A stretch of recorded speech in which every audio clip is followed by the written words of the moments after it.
খবর শুনছেন দুর্গাপুর সংবাদ চ্যানেল থেকে। আজ শনিবার 6 তারিখ জানাবো আজকের বাছাই করা গুরুত্বপূর্ণ 10টি তাজা খবর। শুরুতেই হেডলাইন। আদালতের নির্দেশে ভেঙে গুড়িয়ে দেওয়া হলো তৃণমূলের পার্টি অফিস, চলল বুলডোজার। শপথ গ্রহণ মিটলেও মিটল না দরজা, রাজ্যপালকে চরম তোপ স্পিকারের। দ্বিতীয় বাংলাদেশ হতে দেব না, পশ্চিমবঙ্গকে বাঁচাতে যান প্রাণ দিচ্ছেন শুভেন্দু। এভাবে থাকতে পারবো না, টাটা বাই বাই, রাজনীতি ছাড়ছেন দিলীপ ঘোষ। বিস্ফোরক বিজেপি নেতা। শুভেন্দুর জন্যই দিলীপের দুর্দশা, দাবি তৃণমূল সাংসদ অরূপ চক্রবর্তীর। ট্রাফিক পুলিশের ধরপাকড় সত্ত্বেও জাতীয় সড়ক ধরে দৌড়াচ্ছে অটো টোটো। অগাস্টের মধ্যে মোদী সরকারের পতন, কর্মীরা প্রস্তুত থাকুন। বিস্ফোরক দাবি লালুর। কোথায় বসবেন হকাররা, নয়া নিয়ম জারি বারাসাতে। এবার জমি দুর্নীতিতে গ্রেপ্তার বিজেপি নেতা, বিরোধী দল বলেই কি ফাঁসানোর চেষ্টা পুলিশের। এই বছর হবে না রথযাত্রা, হঠাৎ কেন এমন ঘোষণা মমতার, জেনে নিন। প্রবল বর্ষণে ঝাপসা পাহাড়ি গলিপথ, সপ্তাহান্তে সারাদিন বৃষ্টি, কেমন থাকবে আবহাওয়া। প্রতিদিন নিয়মিত সঠিক খবর শোনার জন্য দুর্গাপুর সংবাদ চ্যানেলটিকে সাবস্ক্রাইব করুন। আসছে বিস্তারিত খবরে। আদালতের নির্দেশে তৃণমূলের পার্টি অফিসে চলল বুলডোজার। ওল্ড মালদা পুরসভার 12 নম্বর ওয়ার্ডে 34 নম্বর জাতীয় সড়কের ধারে এই পার্টি অফিসটি বেআইনিভাবে গড়ে তোলা হয়েছিল। এক ব্যবসায়ী কলকাতা হাইকোর্টের দ্বারস্থ হন। আদালত ওই পার্টি অফিস ভেঙে দেওয়ার নির্দেশ দেয়।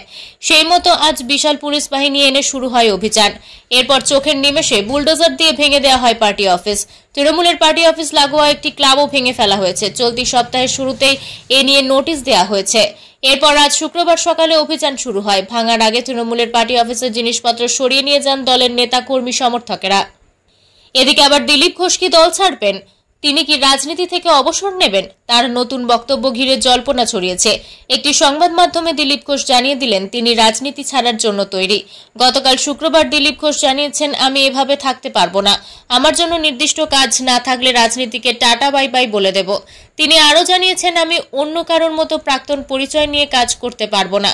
যতক্ষণ দলে রয়েছি ততক্ষণ কাজ করে গেলেও একটা সময় পরে হয়তো সিদ্ধান্ত নিতে হয়। রাজনীতি ছাড়াও সমাজের অনেক কাজ রয়েছে।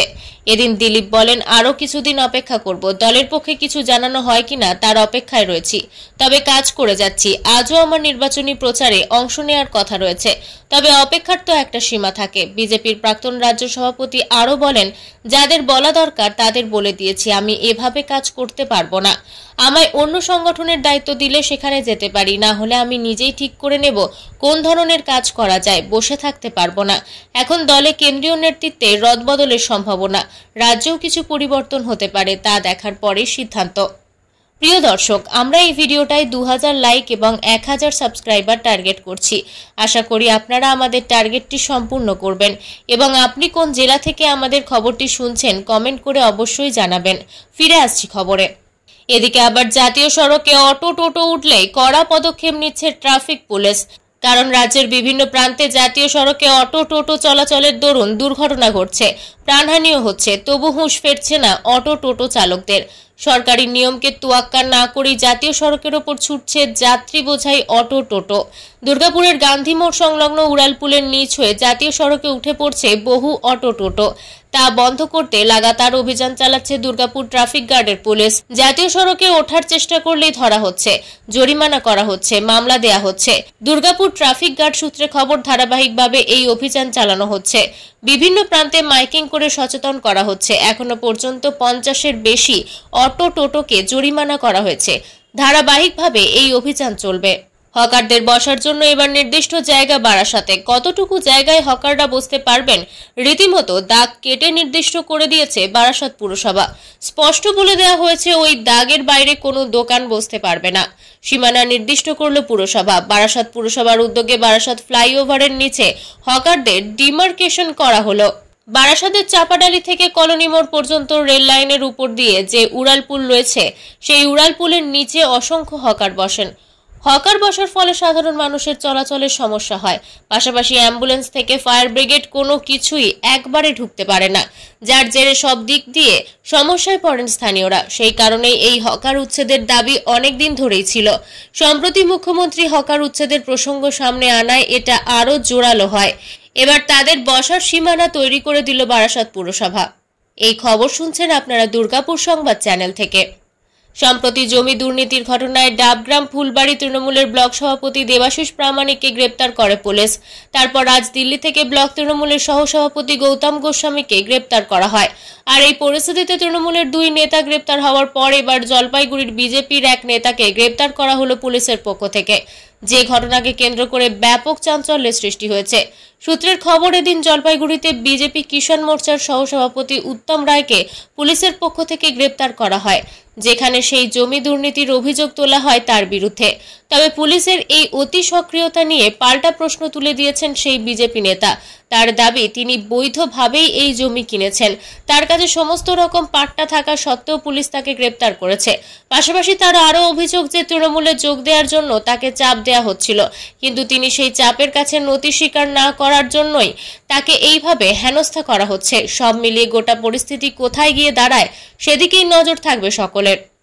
সায়ন্তিকা বন্দ্যোপাধ্যায় এবং রেয়াত হোসেন সরকার দুই বিধায়কের শপথ গ্রহণ পর্ব মিটে গেলেও মিটল না রাজ্যপাল এবং স্পিকারের মধ্যে রাজনৈতিক তরজা। দুই বিধায়কের শপথ গ্রহণকে অসাংবিধানিক বলে দাবি করে রাষ্ট্রপতির কাছে রিপোর্ট পাঠানোর কথা জানিয়েছেন রাজ্যপাল সিভি আনন্দ বোস। তবে রাজ্যপালের সেই সোশ্যাল মিডিয়া পোস্টকে গুরুত্ব দিতে নারাজ বিধানসভার স্পিকার বিমান বন্দ্যোপাধ্যায়। রাজ্যপালকে উদ্দেশ্য করে তিনি পরিষ্কার জানালেন, ওর কোনো ক্ষমতা নেই স্পিকারকে অপসারণ করার। স্পিকার বিমান বন্দ্যোপাধ্যায়ের দাবি, রাজ্যপালের সোশ্যাল মিডিয়ায় পোস্টকে আমি গুরুত্ব দিতে নারাজ, যা করেছি আইন মেনে করেছি। নবনির্বাচিত দুই প্রতিনিধিকে শপথ বাক্য পাঠ করানোর জন্য স্পিকার বিমান বন্দ্যোপাধ্যায়ের নাম প্রস্তাব করেন ডেপুটি স্পিকার আশিস বন্দ্যোপাধ্যায়। তারপরে সায়ন্তিকা বন্দ্যোপাধ্যায় এবং রেয়াত হোসেন সরকারকে বিধায়ক হিসেবে শপথ পাঠ করান বিমান। তবে বিষয়টিকে অসাংবিধানিক বলে দাবি করে রাষ্ট্রপতি দ্রৌপদী মুর্মুর কাছে রিপোর্ট পাঠাবেন বলে সোশ্যাল মিডিয়া পোস্টে জানান রাজ্যপাল। সূত্রের খবর, বিধানসভার রুলস অ্যান্ড বিজনেসের 2 নম্বর চ্যাপ্টারের 5 নম্বর ধারা অনুসারে বিধানসভার স্পিকার বিমান বন্দ্যোপাধ্যায় শপথ বাক্য পাঠ করিয়েছেন দুই বিধায়ককে। আসি আবহাওয়ার খবরে। রথযাত্রার আগে দুর্যোগের পূর্বাভাসের কথা গত মাসেই জানিয়েছিলেন হাওয়া অফিস, আর সেই পূর্বাভাস মিলিয়েই জুলাইয়ের প্রথম সপ্তাহেই কম বেশি বৃষ্টি হয়েই চলেছে। রাজ্যের কিছু জায়গায় 2-1 পশলা হালকা মাঝারি হলেও একাধিক জায়গায় প্রবল বর্ষণের আশঙ্কাও করা হয়েছে। আবহাওয়া দপ্তর জানিয়েছে, রাজ্যের অধিকাংশ জেলাতেই বজ্রবিদ্যুৎ সহ হালকা থেকে মাঝারি বৃষ্টিপাতের সম্ভাবনা রয়েছে। দক্ষিণবঙ্গের কলকাতা, হাওড়া, হুগলির 2 চব্বিশ পরগনা, 2 মেদিনীপুর, ঝাড়গ্রাম, পুরুলিয়া, বাঁকুড়া, 2 বর্ধমান, বীরভূম, মুর্শিদাবাদ এবং নদিয়ার প্রতিটা জেলাতেই জুলাইয়ের প্রথম সপ্তাহে বৃষ্টিপাতের পূর্বাভাস রয়েছে। তবে আরও একটু নির্দিষ্ট করে বললে, বজ্রবিদ্যুৎ সহ বৃষ্টিপাতের হলুদ সতর্কতা রয়েছে পশ্চিম মেদিনীপুর, ঝাড়গ্রাম, পুরুলিয়া, বাঁকুড়া, 2 বর্ধমান, বীরভূম, মুর্শিদাবাদে। এবং আজ শনিবার মূলত হলুদ সতর্কতা জারি করা 2 চব্বিশ পরগনা, 2 মেদিনীপুর, পূর্ব বর্ধমান, বীরভূম, মুর্শিদাবাদ এবং নদিয়ার বজ্রবিদ্যুৎ সহ বৃষ্টিপাতের সম্ভাবনা রয়েছে। আজ ভারী থেকে অতি ভারী বৃষ্টিপাতের কমলা সতর্কতা জারি করা হয়েছে উত্তরবঙ্গের 5 জেলায়। উত্তরবঙ্গের দার্জিলিং, জলপাইগুড়ি, কালিম্পং, আলিপুরদুয়ার, কোচবিহারে ভারী থেকে অতি ভারী বৃষ্টিপাতের আশঙ্কা রয়েছে এবং একইভাবে শনিবার হলুদ সতর্কতা জারি থাকছে উত্তর দিনাজপুরে। হাওয়া অফিস জানিয়েছে, আগামী 10 জুলাই অবধি ভারী বৃষ্টিপাতের হলুদ সতর্কতা থাকছে উত্তরবঙ্গের 6টি জেলায়। আরজেডি প্রধান তথা বিহারের প্রাক্তন মুখ্যমন্ত্রী লালু যাদব দলের প্রতিষ্ঠা দিবসে কর্মীদের উদ্দেশ্যে ভাষণ দেন। এ সময় তিনি একটি বড় দাবি করেন। লালু বলেন, দিল্লির মোদী সরকার খুবই দুর্বল, অগাস্টের মধ্যে এই সরকারের পতন হতে পারে। এর পরিপ্রেক্ষিতে আমি দলের সকল কর্মীদের বলছি, নির্বাচনের জন্য প্রস্তুত থাকুন, কারণ যে কোনো সময় নির্বাচন হতে পারে। আরজেডির প্রতিষ্ঠা দিবস উদযাপনে তেজস্বী যাদব বিজেপি এবং নীতিশ কুমারকে তীব্র আক্রমণ করেছেন। তিনি বলেন, ক্ষমতার লোভে জেডিইউ তার আদর্শের সঙ্গে আপোষ করেছে। আরজেডি একমাত্র দল যে বিজেপির কাছে আপোষ করেনি বা আত্মসমর্পণ করেনি। তেজস্বী বলেন যে ক্ষমতায় থাকা সবচেয়ে বড় জিনিস নয়, আমরা দরিদ্র ও বঞ্চিতদের জন্য লড়াই করছি। সম্প্রতি অনুষ্ঠিত লোকসভা নির্বাচনে আমাদের ভোটের ভাগ বেড়েছে 9%, যেখানে এনডিএর ভোটের ভাগ কমেছে 6%। আরজেডি জিতেছে 4টি আসনে, আমরা আরও জিততে পারতাম। তবে এবারের নির্বাচনে আমাদের জোট 9টি আসনে জয়ী হয়েছে। রাজ্যে নীতিশ কুমারের নেতৃত্বাধীন সরকারকে আক্রমণ করে তেজস্বী বলেন যে লোকেরা বলে যে ডাবল ইঞ্জিন সরকার রয়েছে। প্রায় 20 দিনের মধ্যে 1 ডজনেরও বেশি সেতু ভেঙে পড়েছে। অনেক রেল দুর্ঘটনা ঘটেছে, বিহারে অপরাধ চরমে, পেপার ফাঁস হচ্ছে, এত কিছুর পরও ডাবল ইঞ্জিন সরকারের লোকজন এই বিষয়ে কথা বলতে রাজি নয়। আরজেডি নেতা বলেন, এই লোকেরা যদি কথা বলে তারা বলে যে তেজস্বী সব করেছেন। আমি মুখ্যমন্ত্রী এবং বিজেপি নেতাদের চ্যালেঞ্জ জানাই, যে সমস্ত সেতু পড়ে গিয়েছে তার অনুমোদন, টেন্ডার, ভিত্তিপ্রস্তর স্থাপন এবং উদ্বোধনের তারিখ প্রকাশ করুন, সবকিছু পরিষ্কার হয়ে যাবে। এই খবর শুনছেন আপনারা দুর্গাপুর সংবাদ চ্যানেল থেকে। এদিকে আবার শহীদ দিবসের প্রস্তুতি মিছিল ঘিরে তৃণমূলের দুই গোষ্ঠীর মিছিলকে ঘিরে ওন্দায় গোষ্ঠীদ্বন্দ্ব চরমে। দুই মিছিল থেকে একে অপরকে দূর হটাও স্লোগান। এই ঘটনায় ওন্দায় গোষ্ঠীদ্বন্দ্বে তৃণমূল যে জেরবার ফের সামনে এলো। ওন্দা ব্লক তৃণমূলের অন্দরে দুই গোষ্ঠীর ঠান্ডা লড়াই চলছিল। এবার সেই লড়াই ওন্দার রাজপথে আছড়ে পড়ল। গতকাল শুক্রবার ওন্দার বিডিও অফিস মোড় থেকে শহীদ দিবসের প্রস্তুতি মিছিল করেন ওন্দার প্রাক্তন তৃণমূল বিধায়ক অরূপ খা। তার নেতৃত্বে এদিন মিছিলে দেখা যায়নি ওন্দা ব্লক তৃণমূল সভাপতিকে। তবে এদিনের মিছিলে থাকা অরূপ খাকে লক্ষ্য করে তৃণমূল সভাপতির অনুগামীরা অরূপ খা দূর হটাও স্লোগান দিতে থাকেন। আবার অরূপ বাবুর মিছিল থেকে তার অনুগামীরা উত্তম বীর দূর হটাও স্লোগান দিতে থাকেন। অরূপের নেতৃত্বে ওন্দা বাজারে মিছিলের পরে পাল্টা মিছিল করে ওন্দা ব্লক তৃণমূল সভাপতি উত্তম বীর। ওন্দা ব্লক অফিস মোড় থেকে ওন্দা ব্লক তৃণমূল সভাপতির নেতৃত্বে ফের আলাদা শহীদ দিবসের প্রস্তুতি মিছিল করে তৃণমূল। তবে একই দিনে শাসক দলের ইস্যু নিয়ে দুই মিছিল ঘিরে তৃণমূলের দ্বন্দ্ব একেবারেই আছড়ে পড়ল ওন্দার রাজপথে। এই ঘটনায় রীতিমতো শোরগোল পড়ে গিয়েছে রাজ্য রাজনীতিতে। তৃণমূলের তোষণের রাজনীতির কারণে আজকে বাংলার ভৌগোলিক চেহারা পাল্টে দেওয়ার চেষ্টা চলছে। একটি নির্দিষ্ট সম্প্রদায়কে তোষণ করতে গিয়ে তৃণমূল কংগ্রেস এই বাংলার চেহারাকে পাল্টে দেওয়ার চক্রান্ত করছে বলে অভিযোগ বিজেপির। এমনকি সাম্প্রতিককালে তৃণমূলের চোপড়ার বিধায়ক যে মন্তব্য করেছেন তার রীতিমতো চমকে দেওয়ার মতো। আর এই পরিস্থিতিতে আজ রানাঘাট দক্ষিণের সভা থেকে বাংলাকে বাঁচানোর জন্য বড় মন্তব্য করলেন রাজ্যের বিরোধী দলনেতা শুভেন্দু অধিকারী। প্রসঙ্গত এদিন রানাঘাট দক্ষিণের বিজেপি প্রার্থীর সমর্থনে একটি সভায় বক্তব্য রাখেন রাজ্যের বিরোধী দলনেতা। আর সেখানেই তিনি বলেন, পশ্চিমবঙ্গকে দ্বিতীয় বাংলাদেশ হতে দেব না। একাংশ বলছেন, বাংলা ও বাঙালির অধিকারের স্বার্থে প্রতিনিয়ত তৃণমূলের মতো ফ্যাসিস্ট দলের সঙ্গে লড়ে যাচ্ছেন শুভেন্দু বাবুর মতো নেতারা। তোষণের রাজনীতি করতে গিয়ে বাংলার সর্বনাশের মুখে দাঁড়িয়েছে। যারা একসময় ওপার বাংলা থেকে তারা খেয়ে এপারে এসেছেন তারা জানেন আসল কষ্টটা। তাই তাদের মুখের দিকে তাকিয়ে বাংলার ভৌগোলিক চেহারা যখন শাসক দল পাল্টে দেওয়ার চেষ্টা করছে, যখন একটি নির্দিষ্ট সম্প্রদায়কে তোষণ করে তারা ভোটের রাজনীতি করার চেষ্টা করছে, তখন পশ্চিমবঙ্গকে যে দ্বিতীয় বাংলাদেশ করার চক্রান্ত তিনি জান প্রাণ দিয়ে রুখবেন তা স্পষ্ট করে দিলেন শুভেন্দু অধিকারী। দিনের শেষে তেমনটাই বলছেন রাজনৈতিক বিশেষজ্ঞরা।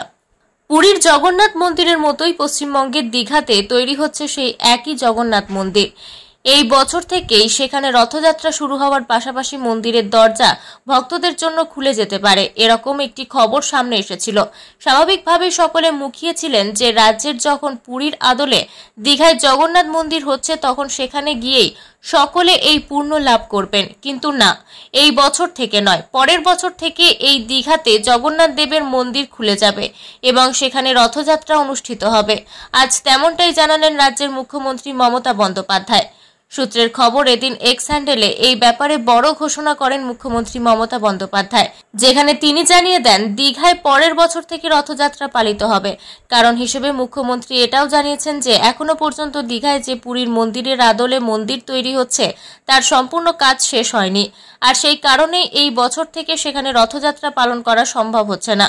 অর্থাৎ বহু ভক্ত থেকে শুরু করে সাধারণ মানুষ এবারে দীঘায় রথযাত্রা দেখার জন্য উৎসুক ছিলেন, কিন্তু এখনো পর্যন্ত বেশ কিছু কাজ না হওয়ার কারণে এই বছর থেকে নয়, পরের বছর থেকে এই দীঘার রথযাত্রায় সামিল হতে পারবেন সমস্ত দর্শনার্থীরা। এতক্ষণ খবর শুনছিলেন দুর্গাপুর সংবাদ চ্যানেল থেকে। খবর এখনকার মতন এই পর্যন্তই। ধন্যবাদ।